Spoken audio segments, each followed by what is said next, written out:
আসলে উচ্চ রক্তচাপ যে একটি ডিজিজ বা একটি রিস্ক ফ্যাক্টর যাই বলি না কেন, এটি নীরবে নীরবে কাজ করে, এটি ভিতরে ভিতরে কাজ করে, যার জন্য আপনারা সবাই জানেন এই যে বিশ্ব স্বাস্থ্য সংস্থা 17ই মেকে বিশ্ব উচ্চ রক্তচাপ দিবস হিসেবে পালন করতে বলা হয় এবং পালন করে যাচ্ছে প্রতি বছর 17ই মেকে।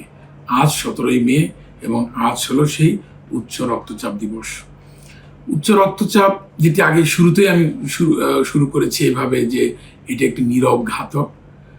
ওয়ার্ল্ড হেলথ অর্গানাইজেশন অর্থাৎ বিশ্ব স্বাস্থ্য সংস্থা এই উচ্চ রক্তচাপকে নীরব ঘাতক ব্যাধি হিসেবে আখ্যায়িত করেছে 2013 সালে। সঠিক প্যাড আর সঠিক তথ্য দিয়ে কেশু সামলে নিব এক হয়ে মোনালিসা স্যানিটারি ন্যাপকিন।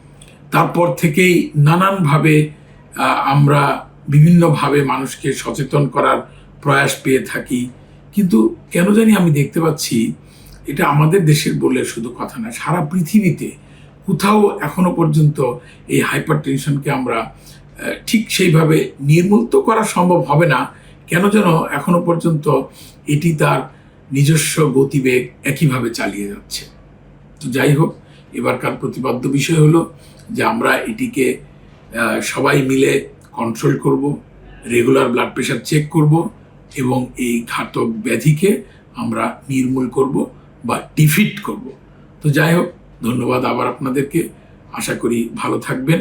আসুন আমরা সবাই মিলে সম্মিলিতভাবে বাংলাদেশ প্রতিদিন যেভাবে হেলথ বিষয়ে তাদের পদক্ষেপ রেখে যাচ্ছে, আশা করি এই উচ্চ রক্তচাপ বিষয়েও আপনাদের যে একটি পদক্ষেপ, এটি জনসাধারণের মধ্যে সচেতনতা তৈরিতে কিছুটা হলেও ইনফ্লুয়েন্স রাখবে।